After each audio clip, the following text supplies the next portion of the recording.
Hello everyone, welcome फिर से एक बार एक नए चैप्टर के अंदर। इस बार हम लोग जो चैप्टर सीख रहे हैं वो है इलेक्ट्रोकेमिस्ट्री, गुजराती में कहे तो विद्युत रसायन।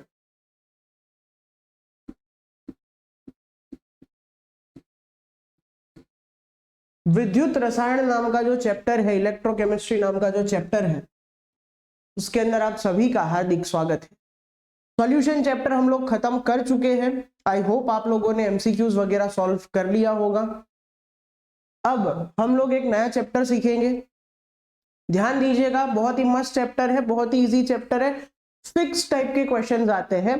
4-5 टॉपिक है जिसमें से क्वेश्चन आते हैं और वही टॉपिक करने होते हैं, क्योंकि हर बार वही क्वेश्चंस आते हैं। ओके, चलिए शुरुआत करते हैं। पहले तो ये चैप्टर किसके बारे में, तो इलेक्ट्रोकेमिस्ट्री मतलब इलेक्ट्रिसिटी और केमिस्ट्री को जोड़ती है कहानी है कि कुछ ऐसा करे ताकि हम केमिकल रिएक्शन से इलेक्ट्रिसिटी जनरेट कर सके और इलेक्ट्रिसिटी से केमिकल रिएक्शन कर सके। सिंपल सा लॉजिक है कि केमिकल रिएक्शन से आपको इलेक्ट्रिक करंट जनरेट करना है और इलेक्ट्रिक करंट देकर केमिकल रिएक्शन करानी है, दोनों को जोड़ना है। अब सबसे पहले तो हम सेल के बारे में सीखेंगे। गैल्वेनिक सेल या वोल्टेइक सेल या फिर इसको कहा जाता है गैल्वेनिक कोश।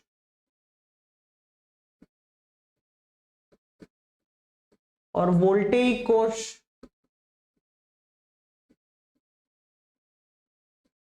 या फिर विद्युत रसायन कोश।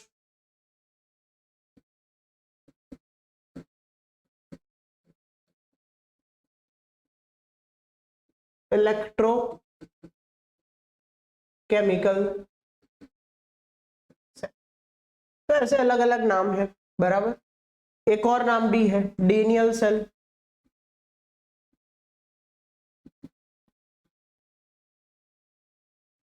डेनियल कोश, सारे अलग अलग सेल के नाम। तो सेल बनाएंगे कैसे, कोश बनाएंगे कैसे, तो यहां पर मैं आपको ये पूरी चीज बनाना सिखा देता हूं, बड़ा इजी है।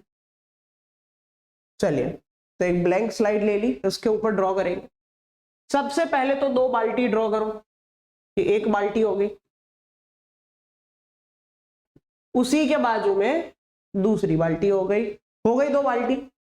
दोनों बाल्टी के अंदर आपको सॉल्यूशन भरने हैं, भर देते हैं।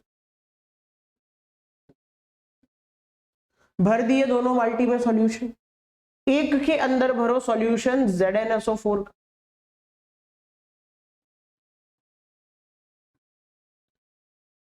और एक बाल्टी के अंदर आप भरो सॉल्यूशन CuSO4 का।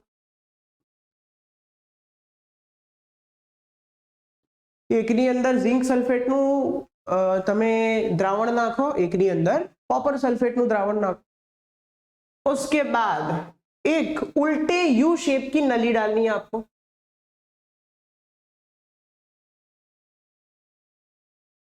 क्या डालना है, उल्टे यू शेप की नली।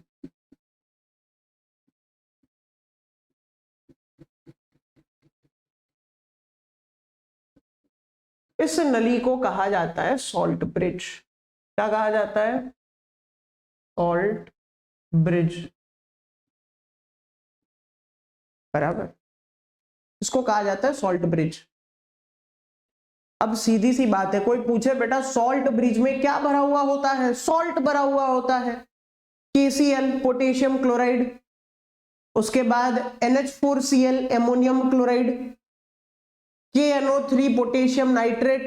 जितने सॉल्ट पता है, ज्यादातर सॉल्ट इसके अंदर आप भर सकते हो, तो इसमें सॉल्ट भरा होता है, बराबर। उसके बाद हम लगाते हैं बीचों बीच एक वोल्ट मीटर,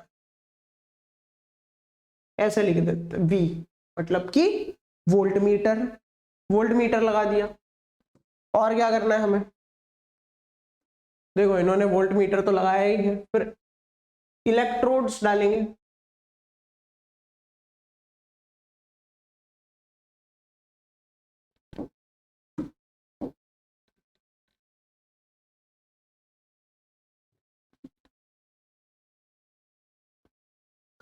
एक इलेक्ट्रोड मान लो मैंने डाल दिया जिंक का, एक इलेक्ट्रोड मान लो मैंने डाल दिया कॉपर का।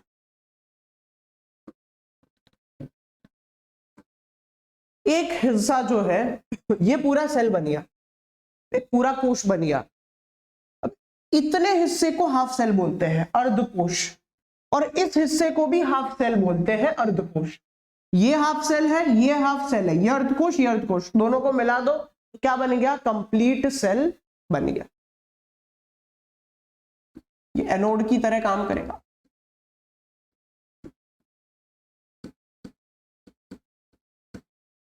ये कैथोड की तरह काम करेगा।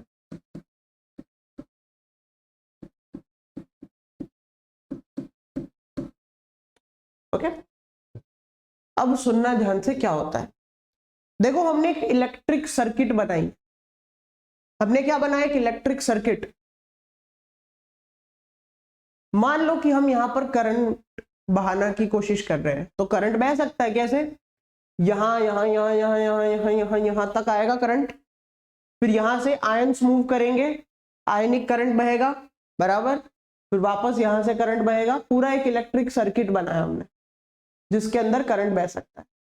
लेकिन अब करंट बहेगा क्यों भाई? हमने बैटरी तो लगाई नहीं है, करंट बहेगा क्यों? तो हम यहां पर करेंगे केमिकल रिएक्शन। सुनना ध्यान से, क्या होगा? केमिकल रिएक्शन होगी और केमिकल एनर्जी जनरेट होगी। कौन सी एनर्जी? केमिकल एनर्जी, रासायनिक ऊर्जा। और वो केमिकल एनर्जी कन्वर्ट हो जाएगी इलेक्ट्रिक एनर्जी के अंदर, विद्युत ऊर्जा।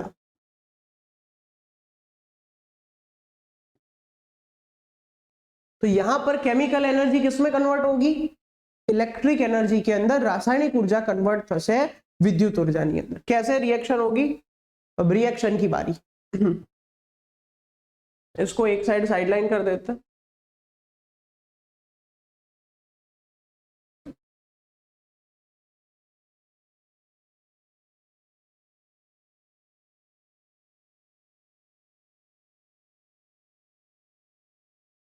आ गया क्या सही जगह? हाँ चलेगा अभी इतना। चलो तो हमने हमारा जो सेल है उसको सही जगह पर ला दिया है। अब हम लोग क्या रिएक्शन होगी, क्या सुप्रक्रिया से वो देखेंगे।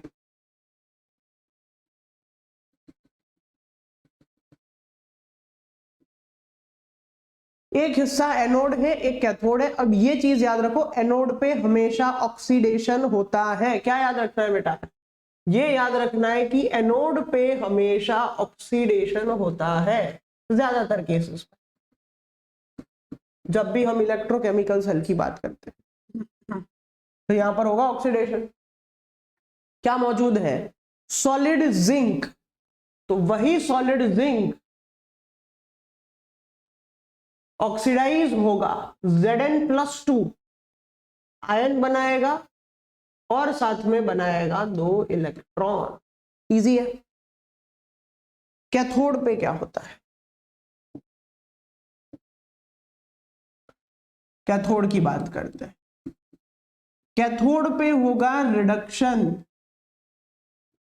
मैं अलग से नहीं लिख रहा हूं क्योंकि गुजराती मीडियम के अंदर भी ऑक्सीडेशन रिडक्शन को ऑक्सीडेशन रिडक्शन ही बोलते हैं।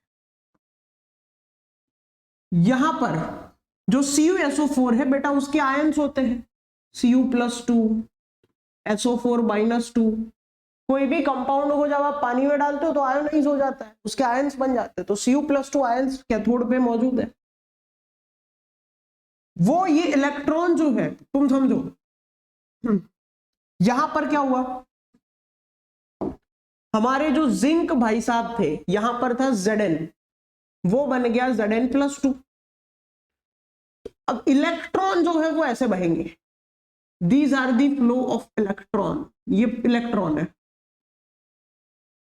इलेक्ट्रॉन ऐसे बहेंगे इस तरफ और घूमते घूमते घूमते इलेक्ट्रॉन यहां आएंगे। यहां पर Cu+2 मौजूद है, Cu+2 2 इलेक्ट्रॉन ले लेगा कन्वर्ट हो जाएगा कॉपर सॉलिड के अंदर। अब हम लोग फिजिक्स में पढ़ चुके हैं, जिस डायरेक्शन में इलेक्ट्रॉन बहते हैं उसकी ऑपोजिट डायरेक्शन के अंदर इलेक्ट्रिसिटी बहती है।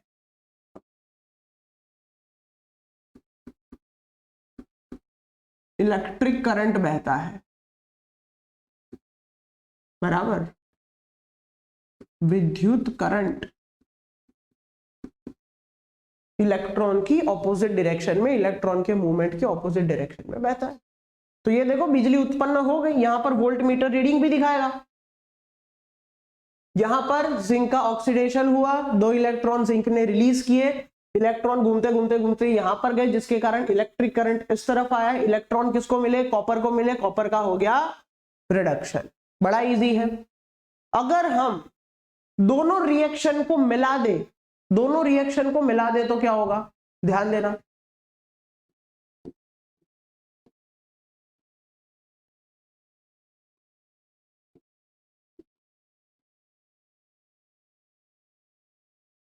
अगर हम दोनों रिएक्शन को मिला दे तो कुछ ऐसा बन जाएगा। 2 electron cut, Zn plus Cu+2, जिसमें से बन गया Zn+2 प्लस Cu। इजी, बड़ा आसान है। सॉल्ट ब्रिज का काम क्या है? तो देखो सॉल्ट ब्रिज में अलग अलग टाइप के सॉल्ट भरे होते हैं, KCl, KNO3, NH4Cl, अलग अलग टाइप के, बराबर। काम क्या है इसका सॉल्ट ब्रिज का? It allows only flow of ion through it, the circuit is completed. Salt bridge का काम है इलेक्ट्रिक सर्किट को कंप्लीट करना, पूरा करना, क्योंकि ओपन सर्किट के अंदर करंट नहीं बहता है, क्लोज्ड सर्किट चाहिए। तो वो कौन हेल्प करके देता है? सॉल्ट ब्रिज, बराबर। दूसरा, also maintain the electrical neutrality, electrical neutrality बनाए रखने का काम भी इसी का है। मैं यहां पर गुजराती में भी लिख देता हूं, बराबर। सॉल्ट ब्रिज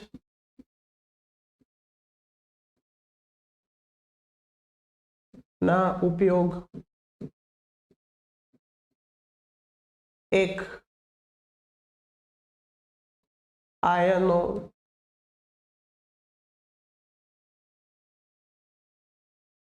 नो फ्लो, आयनों नो फ्लो બનાવવો જેથી સર્કિટ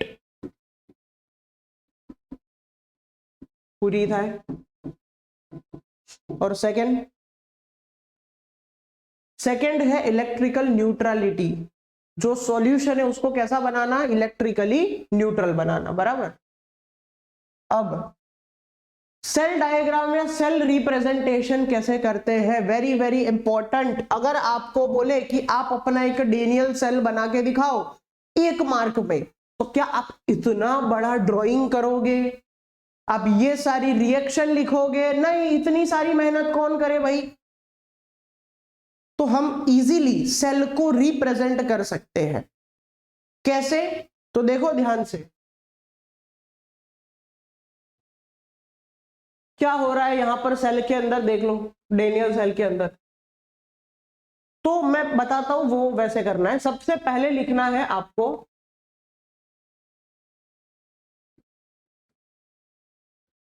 एनोड। क्या लिखना है?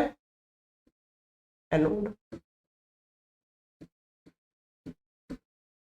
दूसरी चीज, जो सिंगल लाइन होती है सेपरेट्स आयंस फ्रॉम सॉलिड,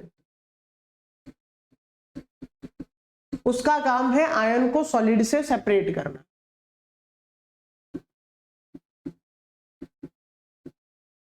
आयनों ने घनथी सेपरेट करવું, ये सीधी लाइन। तीसरी बात, कैथोड जो है, बराबर। सेकंड, कैथोड लिखेंगे हम लोग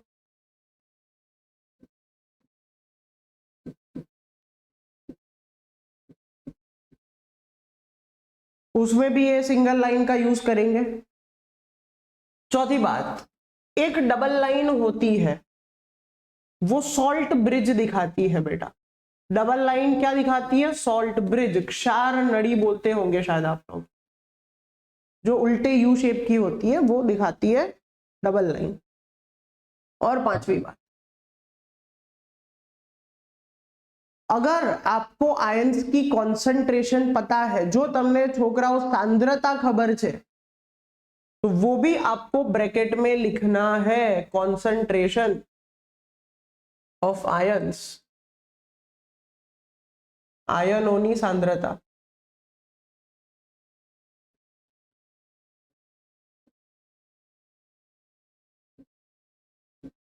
इन ब्रैकेट, समझ में आ गया? उसके अलावा अगर कोई स्पेशल इलेक्ट्रोड का इस्तेमाल किया तो वो भी लिख सकते हो आप, जैसे प्लेटिनम यूज किया, सिल्वर यूज किया, अगर कोई स्पेशल इलेक्ट्रोड का यूज किया तो वो भी आप लिख सकते हो। वायर होता है ज्यादातर, वो वायर का इस्तेमाल करते हैं हम लोग। तो चलिए, सबसे पहले क्या बोला इन लोगों ने? बोला एनोड लिखो। ठीक है, एनोड लिखेंगे। क्या रिएक्शन हो रहा है? जिंक में से Zn+2 बन रहा है, तो पहले मैं लिख रहा हूं फॉर एग्जांपल जिंक सॉलिड। फिर सिंगल लाइन से क्या कर दूंगा? सेपरेट। आयंस को क्या कर दूंगा? सेपरेट। मुझे इसकी कॉन्सेंट्रेशन मान लो पता है 1 मोलर, तो मैं कॉन्सेंट्रेशन भी ब्रैकेट में लिखूंगा। उसके बाद सॉल्ट ब्रिज, सॉल्ट ब्रिज के बाद कॉपर रिड्यूस हो रहा है Cu+2।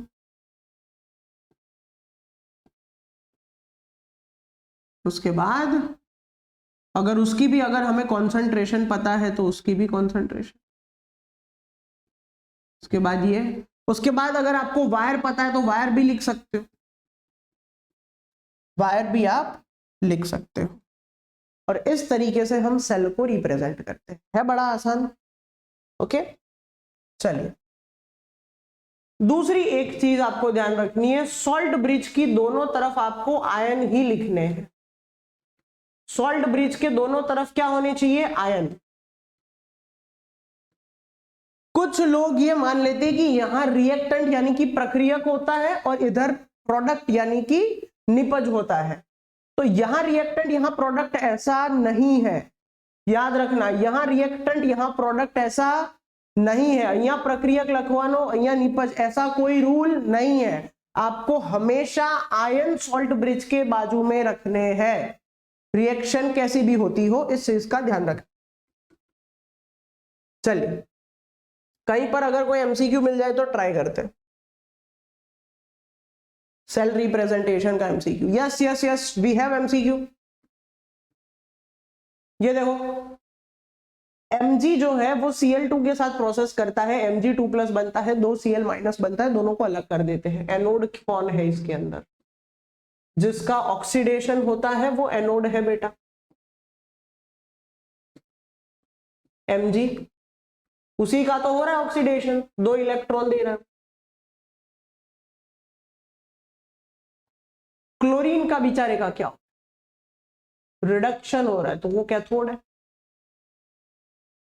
Cl2 2 इलेक्ट्रॉन लेगा तो क्या बना देगा? 2Cl-। आप समझो बात, सुनना ठीक है ध्यान से। इसका सेल रिप्रेजेंटेशन बनाते हैं। पहले एनोड लिखना होता है, लिख देते हैं Mg सॉलिड, Mg+2 क्वायस 1 मोलर मान लेते हैं। सॉल्ट ब्रिज कैथोड, मैंने क्या बोला? आयंस होने चाहिए सॉल्ट ब्रिज के आजू बाजू, तो Cl- इधर आएगा, देन Cl2, और देन अगर आपने इलेक्ट्रोड का इस्तेमाल किया है तो ये कहां पर मौजूद है देख लेते हैं। Which one is correct? पहला वाला, खत्म केस। समझ में आ गया क्या करना है? बड़ा इजी है। Okay, back to basic. Electrode potential क्या होता है? ये समझते हैं इलेक्ट्रोड पोटेंशियल क्या होता है। तो हम सभी लोग जानते हैं कि करंट कैसे बहता है, करंट कैसे बहता है उसका एक जनरल नॉलेज हम सभी के पास है कि भाई जो बैटरी होती है, बैटरी में एक हिस्सा नेगेटिव होता है, एक हिस्सा पॉजिटिव होता है। मतलब यहां पर नेगेटिव चार्ज ज्यादा है, यहां पर पॉजिटिव चार्ज ज्यादा है। फिर इलेक्ट्रॉन क्या करेंगे, तो इलेक्ट्रॉन नेगेटिव से पॉजिटिव की तरफ जाएंगे, जिसके कारण जो इलेक्ट्रिक करंट है बराबर, वो करंट जाएगा पॉजिटिव से नेगेटिव की तरफ। इलेक्ट्रॉन नेगेटिव से पॉजिटिव तो करंट पॉजिटिव से नेगेटिव, सालों से बैटरी में यही चल रहा है। तो क्योंकि यहां पर डिफरेंस था तो इलेक्ट्रॉन मूव किए, अगर डिफरेंस ही नहीं होता तो ऐसा होता 0-0 न्यूट्रल, क्या रिएक्शन होती, तो रिएक्शन नहीं होती। मतलब कि यहां पर चार्जेस के बीच में डिफरेंस था, पोटेंशियल डिफरेंस बोलते हैं इसको, क्या बोलते हैं, पोटेंशियल डिफरेंस। तो मान लो कि हमारा ये सेल है, उसमें एक एनोड है एक कैथोड है, तो उसका मतलब ये हुआ कि अगर करंट बह रहा है, इलेक्ट्रॉन एक जगह से दूसरी जगह जा रहा है, तो 110% इनके बीच में भी पोटेंशियल डिफरेंस होना चाहिए। तो वो पोटेंशियल डिफरेंस कैसे ढूंढे, इलेक्ट्रोड पोटेंशियल कैसे ढूंढे, वो ढूंढने का एक सिंपल सा फॉर्मूला है, देखो ध्यान से। फॉर्मूला कहता है अगर आपको पोटेंशियल डिफरेंस चाहिए सेल का, ई सेल, तो कैथोड का पोटेंशियल निकालो और उसमें से एनोड का पोटेंशियल माइनस कर दो, खत्म। क्या करना है, कैथोड का पोटेंशियल निकालो और उसमें से एनोड का पोटेंशियल माइनस कर दो। एग्जाम्पल लेते हैं, एग्जाम्पल लेते, मान लो मेरे पास कॉपर का पोटेंशियल है, अभी एग्जाम्पल के तौर पर दे रहा हूं बराबर, 0.34 वोल्ट। मान लो मेरे पास जिंक का भी पोटेंशियल है -0.76 वोल्ट। मैं क्या करूंगा, 0.34 माइनस -0.76, आंसर आ गया 1.1 वोल्ट। ये मिल गया मेरे को सेल पोटेंशियल या फिर इलेक्ट्रोड पोटेंशियल, इजी है। अब इंपॉर्टेंट बात है, अगर आप एसटीपी पे सेल पोटेंशियल निकालते हो, एसटीपी स्टैंडर्ड टेम्परेचर और प्रेशर पे, उस पोटेंशियल को कहा जाता है स्टैंडर्ड इलेक्ट्रोड पोटेंशियल। क्या कहा जाता है, स्टैंडर्ड इलेक्ट्रोड पोटेंशियल। तो मान लो हमने एसटीपी पे निकाला और हमको ये डेनियल सेल का मिल गया, E not cell Daniel cell का हमें कितना मिल गया, 1.1 वोल्ट। तो 3 केसेस हमें मिलते हैं, ध्यान से सुनना कौन से 3 केस। पहला केस है इफ हम यहां पर बैटरी वैटरी लगा देते हैं बराबर, एक्सटर्नल सेल लगाते हैं, क्या लगाते हैं, एक्सटर्नल सेल, और एक्सटर्नल सेल का पोटेंशियल 1.1 वोल्ट से कम है, मतलब एक्सटर्नल सेल का पोटेंशियल इंटरनल सेल से कम है। ऐसी सिचुएशन में जो चलता है वो चलता रहेगा। क्या चलता था पहले, तो बोले भाई इलेक्ट्रॉन जो थे वो ऐसे काम करते थे, इलेक्ट्रॉन इधर जाते थे तो इलेक्ट्रिसिटी यानी कि करंट इधर आता था, वही जो चलता है वो चलता रहेगा, कोई दिक्कत कोई बड़ी बात नहीं। अब ध्यान से सुनना,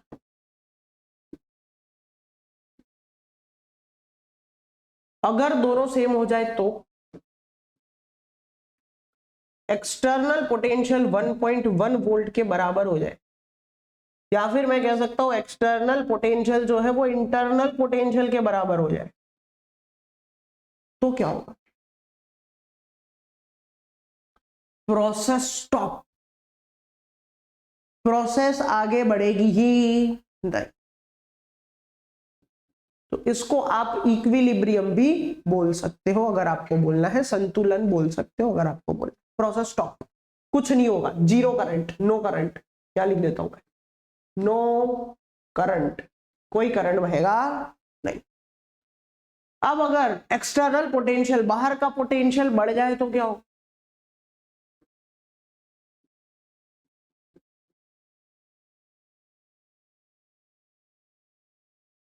मतलब इंटरनल पोटेंशियल से ज्यादा हो जाए तो, अंदर के पोटेंशियल से ज्यादा हो जाए तो ऐसे टाइम पे प्रोसेस उल्टी हो जाएगी। पहले इलेक्ट्रॉन यहां से यहां आता था, अब इलेक्ट्रॉन यहां से यहां जाएगा, इस तरफ इलेक्ट्रॉन जाए, और इलेक्ट्रोकेमिकल सेल, विद्युत रासायनिक कोश, वो कन्वर्ट हो जाएगा इलेक्ट्रोलाइटिक सेल में। वो भी यहां पर मैं लिख देता हूं इस केस के अंदर, इलेक्ट्रोकेमिकल सेल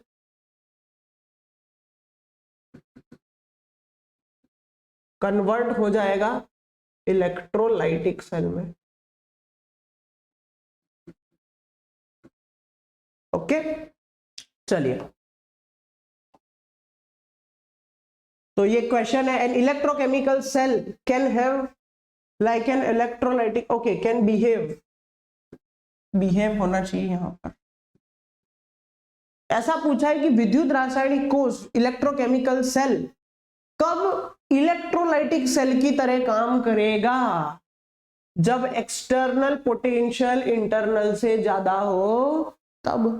सिंपल है, इजी है। हाइड्रोजन सेल थोड़ा बाद में पढ़ते, थोड़े एमसीक्यू सॉल्व कर, अगर हमें कहीं पर मिल जाए तो। ये वाला अच्छा है, पोटेंशियल ढूंढने को बोला है। तो ई नॉट सेल, फॉर्मूला क्या है? E not cathode minus E not anode. तो हमें पता ही है भाई कौन कैथोड कौन एनोड। कैथोड कॉपर है 0.34, जिंक एनोड है -0.76, इतना आ गया 1.1। देख के पता लगता है पहले एनोड होता है बाद में कैथोड होता है। चलिए, अब हाइड्रोजन सेल। हाइड्रोजन सेल बड़ा आसान है, वेरी वेरी सिंपल। असल में ये हाफ सेल है, हाफ सेल, आधा सेल। देख रहे हो, इसके साथ किसी और को नहीं जोड़ा, तो ये अभी हाफ सेल। इसके अंदर क्या क्या होता है? एक तो लिक्विड होता है,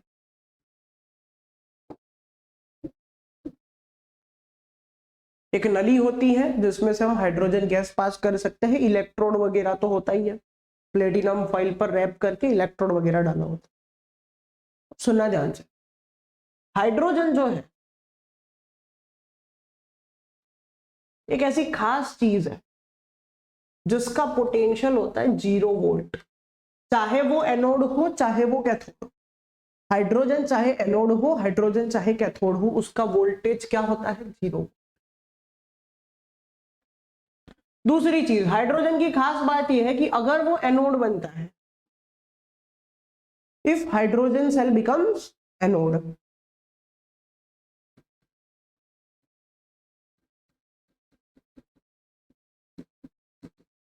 तो उसको ऑक्सीडेशन करना है, तो वो ऑक्सीडेशन कर सकता है। क्यों? यहां से हम हाइड्रोजन गैस पास करते हैं, वो हाइड्रोजन गैस इलेक्ट्रॉन रिलीज कर सकता है और ऑक्सीडेशन कर सकता है। यही हाइड्रोजन रिडक्शन भी कर सकता है। देखो, कैथोड की तरह भी काम कर सकता है हाइड्रोजन सेल।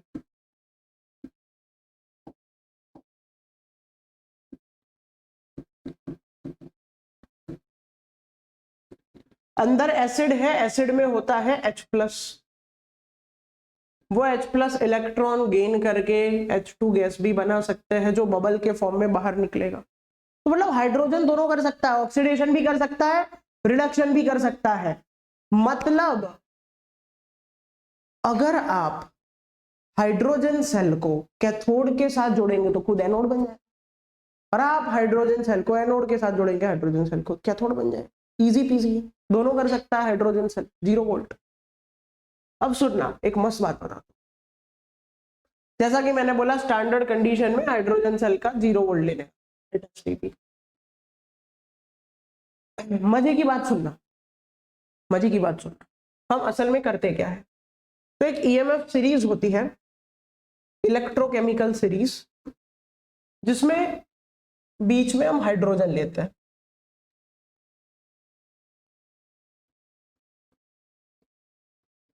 Zero volt. उसके ऊपर भी बहुत सारे कंपाउंड होते हैं, उसके नीचे भी बहुत सारे कंपाउंड होते हैं। फॉर एग्जाम्पल मान लो यहां पर है जिंक,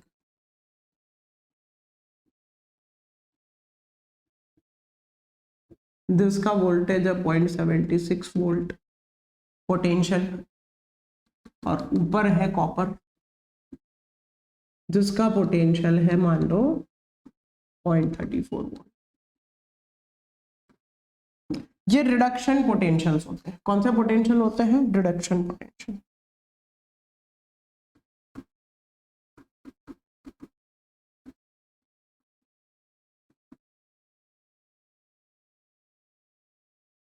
अगर अब एक रूल है, जिसका रिडक्शन पोटेंशियल ज्यादा उसका खुद का रिडक्शन होता है। क्या रूल है? जिसका रिडक्शन पोटेंशियल ज्यादा उसका खुद का क्या होता है? रिडक्शन। और जिसका ऑक्सीडेशन पोटेंशियल ज्यादा, जिसका ऑक्सीडेशन पोटेंशियल ज्यादा का ऑक्सीडेशन होता है।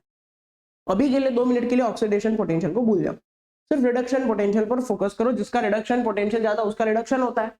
मतलब अगर मैं इन दोनों को मिला के सेल बनाऊं, इन दोनों को मिला के सेल बनाऊं, तो इसका रिडक्शन होगा तो ये क्या बन जाएगा? कैथोड। और ये क्या बन जाएगा? एनोड। इजी है। अगर मैं इन दोनों को मिला के सेल बना, कॉपर एंड जिंक, तो इसका रिडक्शन पोटेंशियल ज्यादा, तो ये कैथोड बन जाएगा, ये एनोड। इजी है। अगर मैं इन दोनों को मिलाता हूं,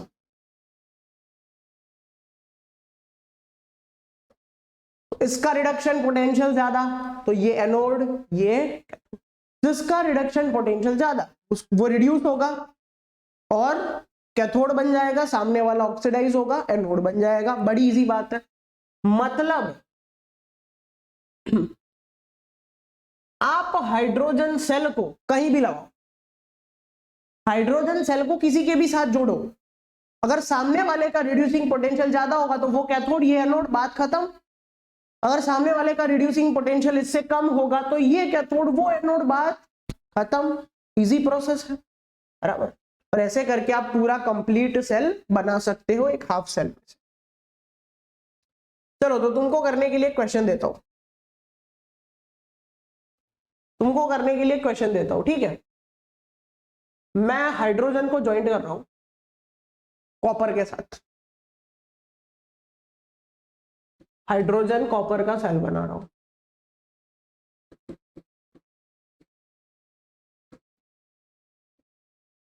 तो मुझे सेल रिप्रेजेंटेशन दिखाओ, रिएक्शन दिखाओ और वोल्टेज गिन के दिखाओ, स्टैंडर्ड इलेक्ट्रोड पोटेंशियल गिन के दिखाओ। तो बड़ा ही आसान है। पहले तो एनोड हाइड्रोजन बनेगा,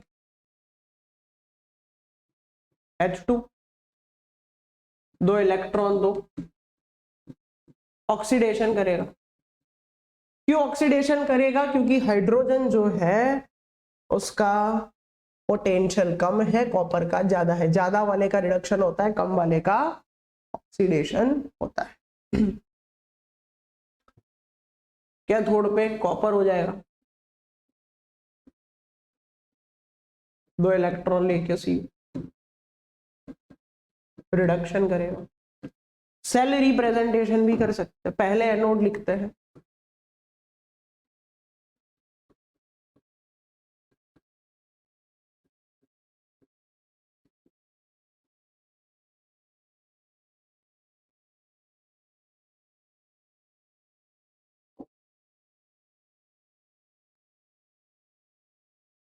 ये हो गया तुम्हारा cell representation. Standard electrode potential, E not cell, E not cathode minus E not anode.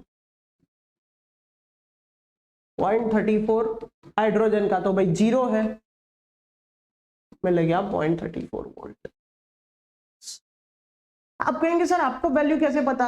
अरे भाई साइंटिस्ट लोगों ने ढूंढ के रखी है ईएमएफ सीरीज।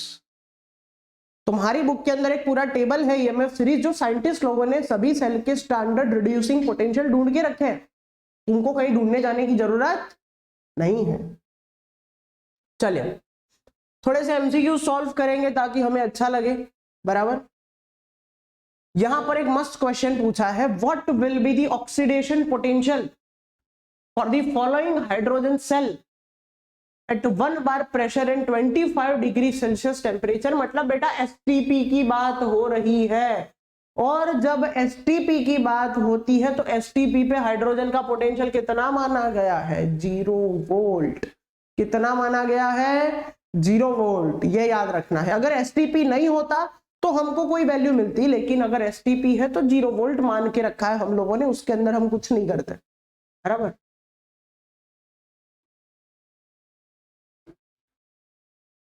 चलिए, what is increasing order of reducing power? ध्यान से सुनना, रिड्यूसिंग पावर का मतलब क्या होता है? सुना ध्यान से। रिड्यूसिंग पावर का ये मतलब होता है बेटा कि कौन सामने वाले का इजीली ऑक्सीडेशन कर सकता है और खुद रिड्यूस हो सकता है। देखते हैं। देखो ये रिड्यूसिंग पोटेंशियल है, रिडक्शन हो रहा है, ये रिड्यूसिंग पोटेंशियल है, ये रिड्यूसिंग, ये ऑक्सीडाइजिंग पोटेंशियल है, तो उसको रिड्यूसिंग में कन्वर्ट कर दो। कैसे कन्वर्ट करना है? तो उसका एक रूल भी लिखवा देता हूं मैं। Oxidising potential and reducing potential have same value but different sign। खत्म। तो ये माइनस की जगह प्लस हो जाएगा और कुछ नहीं। अब सबका हमें पोटेंशियल मिल गया। सबसे कम किसका है? सबसे कम है मैग्नीशियम का, ठीक है। सबसे कम रिड्यूसिंग पोटेंशियल है मैग्नीशियम का। उसके बाद पहले यहां पर पोटेंशियल देख लेते हैं। उसके बाद क्या आता है? क्रोमियम आता है। उसके बाद क्या आता है? सिल्वर आता है। नहीं, उसके बाद आता है मर्क्यूरी, माय मिस्टेक। और उसके बाद सिल्वर आता है। अब सुनना ध्यान से, क्या सीन है।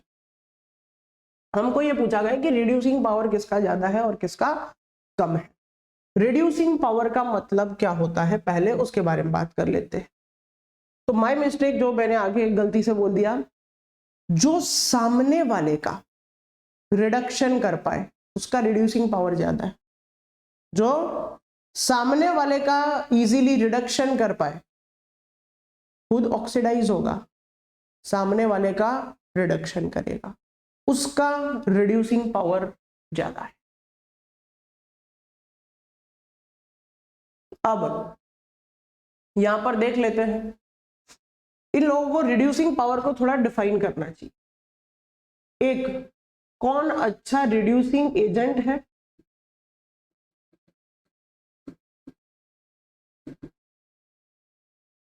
या फिर एक, कौन अच्छे से खुद रिड्यूस होता है, बराबर। दो तरीके से इनको डिफाइन करना चाहिए। अगर ये लोग रिड्यूसिंग एजेंट पूछते तो रिड्यूसिंग एजेंट का खुद का ऑक्सीडेशन होता है, और ऑक्सीडेशन किसका होता है? जिसका पोटेंशियल लो हो। तो सबसे लो इसका है, तो वो अच्छा रिड्यूसिंग एजेंट है। फिर Cr, फिर Hg और फिर Ag। अगर आपको पूछते हैं कि भाई कौन खुद इजीली रिड्यूस होगा, तो जिसका पोटेंशियल ज्यादा वो इजीली रिड्यूस होगा, बराबर। तो ऐसे केस में हम लोग को क्या करना पड़ेगा? Ag, Ag के बाद Hg, उसके बाद Cr और उसके बाद Mg।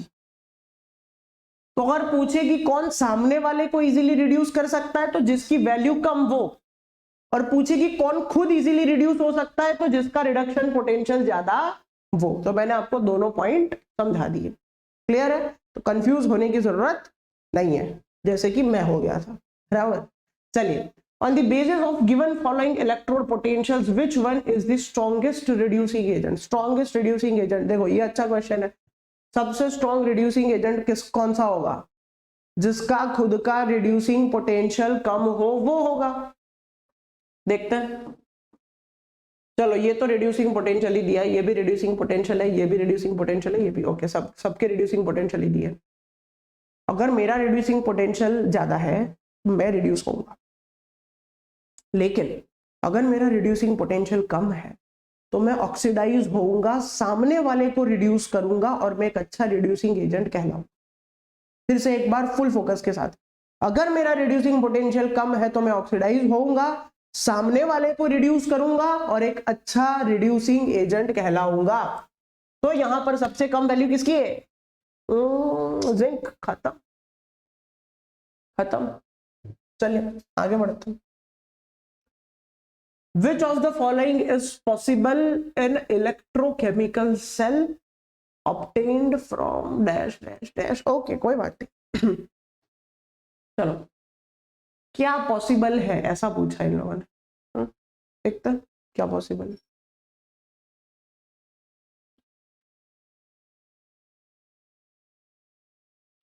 हमको वैल्यू दे दी है क्लोरीन की, ब्रोमीन की, ओके। ये क्वेश्चन एक टॉपिक में आपको सिखा लेता हूं, बाद में करते हैं बेटर रहेगा, बराबर। ये क्वेश्चन बाद में करेंगे, उसके पीछे का एक बहुत बड़ा रीजन है, क्योंकि एक फॉर्मूला है जिससे ये सॉल्व होगा, delta G nought equal to minus NF G nought cell. ये जो फॉर्मूला है मैंने अभी तक आपको नहीं सिखाया है, ये सिखाने के बाद हम सॉल्व करेंगे। स्ट्रॉन्गेस्ट रिड्यूसिंग एजेंट फिर से पूछा, पहले देख लेते, रिड्यूसिंग वैल्यू है यहां पर यस यस यस, ओके, सारी रिड्यूसिंग वैल्यू है। सबसे कम किसकी है? इसकी, वो अच्छा रिड्यूसिंग एजेंट। खत्म। ये Cr है दोस्तों, ये Cr है, ध्यान रखना, क्रोमियम। आगे बढ़ते चलिए आगे बढ़ते हैं। ये भी क्रोमियम है, Cr2O7, ये भी क्रोमियम। वैल्यू दी है, ए जो है वो 0.34 वोल्ट है, बी 0.80 वोल्ट है, और इनके बीच में एक और है, तो बी को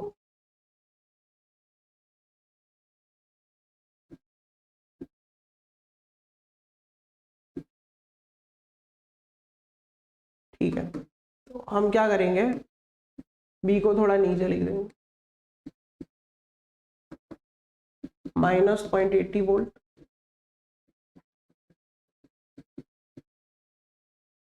मान लेते हैं रिड्यूसिंग पोटेंशियल दिया है, अच्छा रिड्यूसिंग एजेंट जिसका वैल्यू कम, वो अच्छा रिड्यूसिंग एजेंट, BCA हो गया आंसर, ठीक, खत्म, बराबर। आगे बढ़ते हैं। Which of the following reaction is correct for given electrochemical cell? देख लेते हैं भाई, पहले एनोड होता है और एनोड में ऑक्सीडेशन होता है, यहां तो रिडक्शन दिख रहा है, तो कुछ नहीं, उल्टा करके लिख दो, क्या फर्क पड़ता है, 2Br माइनस में से Br2 + 2 इलेक्ट्रॉन, ये सही है। ये भी उल्टा लिखा हुआ है, Cl2 को 2 इलेक्ट्रॉन मिलेगा तो 2Cl माइनस बनाएगा, 2 electron cancel, 2Br minus plus Cl2 gives Br2 + 2Cl minus. कौन सा ऑप्शन है? ए, बराबर, इजी है। चलिए अब हम सीखते हैं नन्स इक्वेशन। नन्स भाई साहब ने क्या बोला? बोला बड़ा सिंपल है, सुनो ध्यान से।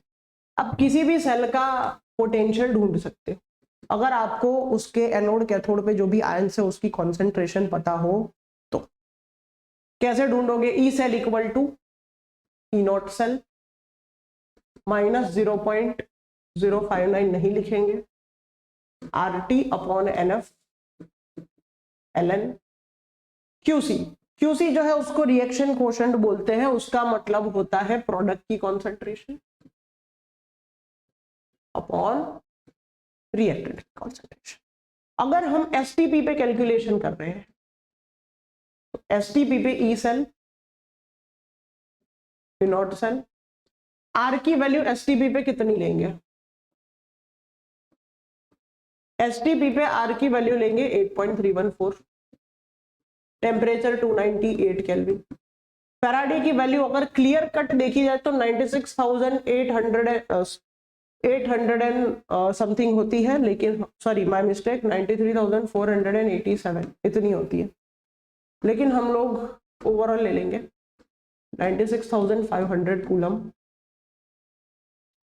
एलन की जगह लिख देंगे 2.303 लॉग, और ये सारी वैल्यू अगर यहां पर कैलकुलेट कर दे तो हमको मिल जाता है 0.059 अपॉन एन लॉग प्रोडक्ट की कॉन्सेंट्रेशन अपॉन रिएक्टेंट की कॉन्सेंट्रेशन। एन क्या है? Change in electrons. एन क्या है? चेंज इन इलेक्ट्रॉन्स, बराबर। तो ये देखो, अब इक्विलिब्रियम पे क्या होता है? ई सेल जीरो हो जाता है बेटा। इक्विलिब्रियम पे ई सेल क्या हो गया? जीरो। तो ई नॉट सेल को उधर भेज दो, आ गया E not cell 0.059 upon n log product की कॉन्सेंट्रेशन अपॉन रिएक्टेंट की कॉन्सेंट्रेशन। इक्विलिब्रियम पे उसको क्या कहा जाता है? केसी कहा जाता है। तो ये हमारा फॉर्मूला है। What is the potential of hydrogen electrode in contact with the solution whose pH is 1? कोई तो सेल है जिसकी खुद की pH 1 है, और बोला है कि तो फिर हाइड्रोजन इलेक्ट्रोड जो है उसका पोटेंशियल कितना हो। तो अब इसको समझते हैं। मान लो एक रैंडम हमारे पास कोई सेल है, रैंडम सेल, ठीक है, उसकी pH 1 है, मतलब कि उसके अंदर H+ कितना है? 10⁻⁻1 मोलर। सीधी सी बात है, रिलेशन लगा direct, pH equal to minus log H+ की कॉन्सेंट्रेशन। 1 का लॉग निकलता है नेगेटिव, सॉरी 1 का उधर एंटी लॉग निकालोगे तो 10⁻⁻1। अब हम एक काम करते हैं, नन्स्ट इक्वेशन लगाते हैं।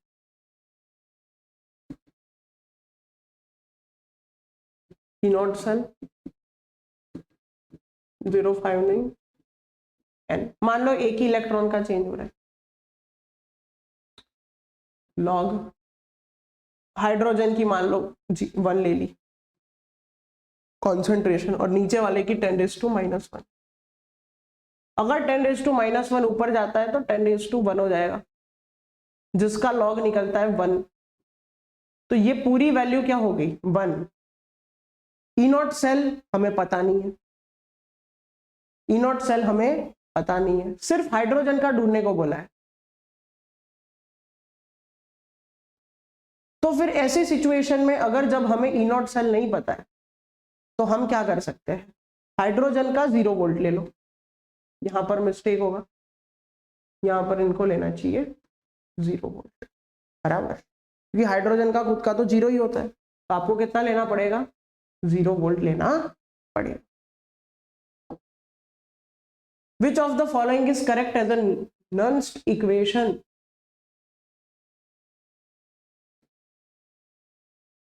Given electrochemical cell, Nernst equation बोला है ना, देख लेते हैं क्या, कौन सी बड़ी बात है। E not cell minus 0.059, 2 electron का चेंज हो रहा है, बराबर, तो डिवाइड बाय 2 बराबर है लॉग क्लोरीन की कॉन्सेंट्रेशन। क्लोरीन क्या है? रिएक्टेंट है कि प्रोडक्ट है? देखते हैं।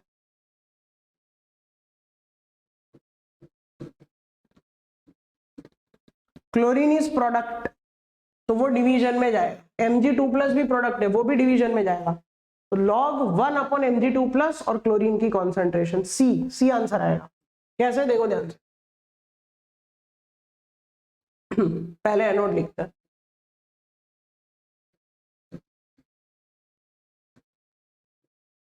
अब कैथोड लिखते हैं।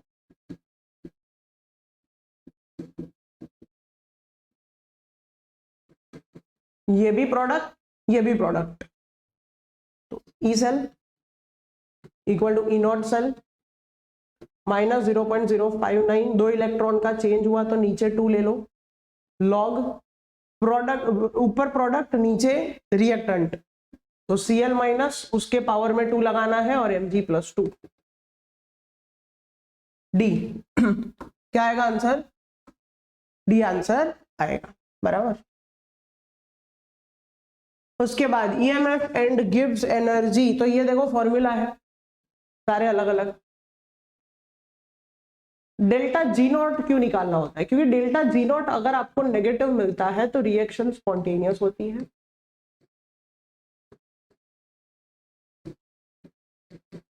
अगर डेल्टा जी नॉट पॉजिटिव मिलता है तो नॉन स्पॉन्टेनियस होती है, और अगर डेल्टा जी नॉट 0 मिलता है तो इक्विलिब्रियम होता है। यहाँ पर RT KC आएगा, लॉग KC, वो गलती से नीचे नहीं दिया, बराबर। चलिए अब वो वाला MCQ सॉल्व करते हैं जो छोड़ा।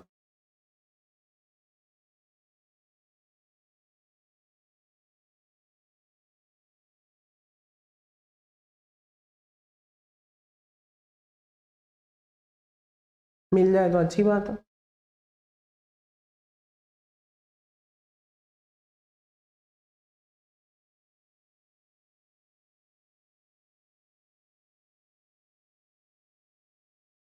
ये रहा, विच वन इज पॉसिबल, तो पहले तो ई नॉट सेल निकालना पड़ेगा। ई नॉट सेल क्या निकलेगा? Product cathode minus anode, cathode कौन है देख लेते हैं। जिसका पोटेंशियल ज्यादा वो कैथोड, जिसका पोटेंशियल कम वो। इसका आंसर आ गया 0.27, प्लस में आया है पॉजिटिव। अब देखो सिंपल सा रूल है, अगर ई नॉट सेल पॉजिटिव होगा तो डेल्टा जी नॉट क्या होगा? नेगेटिव, और इसी केस में रिएक्शन पॉसिबल है। मतलब ई नॉट सेल कैसा निकालना है? पॉजिटिव, तभी डेल्टा जी नॉट नेगेटिव मिलेगा। अगर ये पॉजिटिव तो ये तभी तो प्लस माइनस ये माइनस मिलेगा, सिंपल सा लॉजिक है। अब कैसे करें? कैथोड कौन है पता लग गया, जिसका पोटेंशियल ज्यादा वो कैथोड।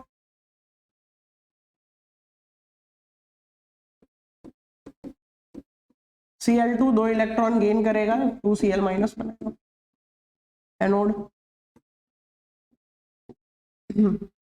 ब्रोमीन 2 इलेक्ट्रॉन लूज करेगा, Br2 बनेगा। तो 2 Br माइनस Cl2, इसमें से बनता है Br2 plus 2 Cl minus, B answer मौज करो, इजी है।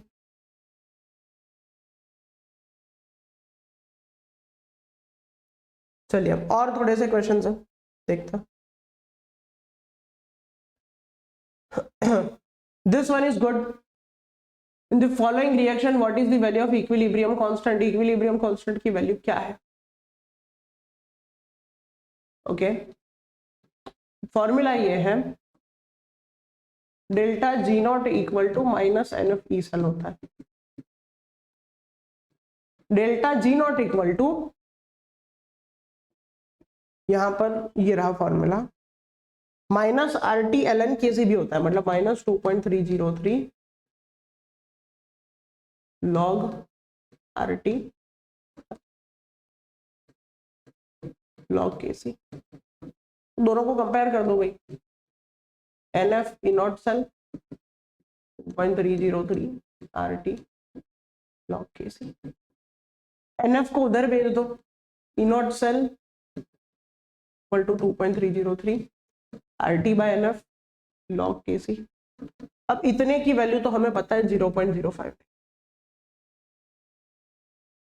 N को रहने दो, N को इधर ही रहने दो। इतने की वैल्यू हमें पता है 0.059, उसको इधर डाल दो, log KC equal to N n की वैल्यू 2 है, यहां लिखता हूं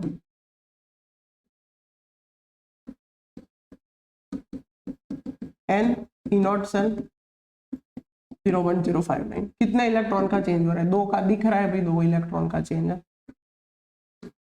तो 2 ई नॉट सेल 0.46 और 0.059 डिवीजन में इसका आंसर कुछ 15.5932 ऐसा कुछ आ रहा है, बराबर।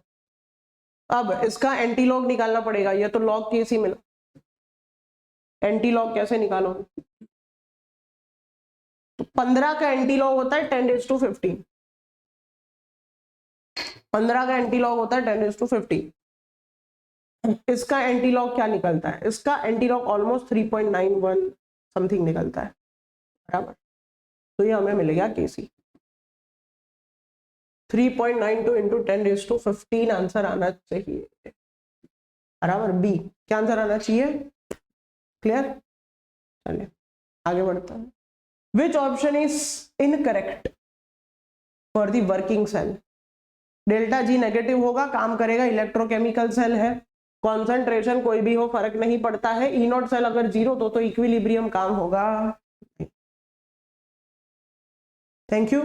तो देखो मैंने आपको क्या पढ़ाया, नॉन्स्ट इक्वेशन पढ़ाया, गिब्स एनर्जी वाला फॉर्मूला पढ़ाया, इक्विलिब्रियम कांस्टेंट वाला फॉर्मूला पढ़ाया, मैंने आपको सेल रिप्रेजेंटेशन सिखाया, ये सब प्रिपेयर कर लो।